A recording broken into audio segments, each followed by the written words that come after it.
Wash মেথডটা আমাদের ভারতীয় method.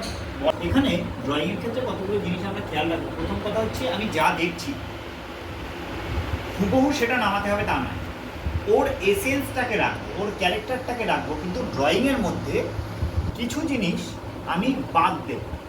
ছোটো প্রথমত এত কিছু আনবো না, আমি জাস্ট এটার ক্ষেত্রে দেখাচ্ছি।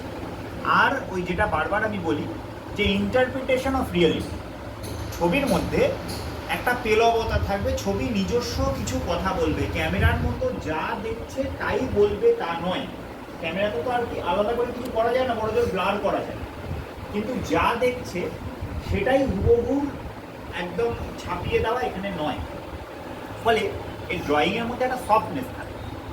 তো এখানে আমি যা পুরো গাছটা দেখতে পাচ্ছি, এই গাছটার ড্রয়িং মানে ওয়াশের জন্য ড্রয়িং আমি করব যখন, তখন ভালো অ্যাসিড ফ্রি পেপার, সরু তুলি, পেন্সিলটা অ্যাভয়েড করতে হবে, মানে অ্যাভয়েড করলে ভালো আর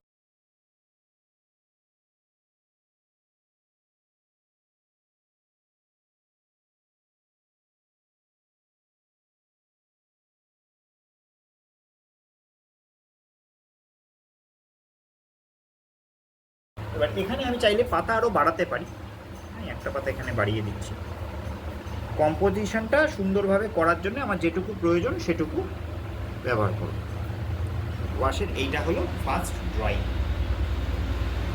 এই যেটা করব, প্রথমে আলোর যে রঙটা অর্থাৎ হলদেটে রঙটা, সেই রঙটা তৈরি করে পেপারে একদম ওপর থেকে নিচ অবধি দিয়ে দেবো। একদম পাতলা করে, কোথাও দাগ পড়বে না, কিচ্ছু হবে না। এখানে রং কেটে গেলেও কিছু যায় আসে না, সেই কেটে যাওয়া রং ধুয়ে বেরিয়ে চলে যাবে, পুরো সমান হয়ে যাবে। তারপরে সরু তুলি দিয়ে এখানে আমি করলাম ব্রাউন দিয়ে, অ্যাকচুয়ালি এটা করতে হয় ব্ল্যাক আর রেড মিশিয়ে একটা রেডিশ ব্রাউন কালার তৈরি করতে হয়।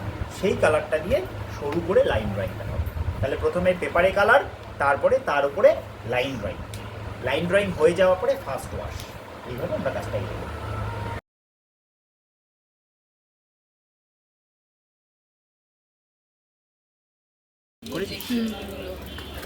চলে গেলাম, এই যাবি না? প্রথমেই ঘষবো না, হ্যাঁ।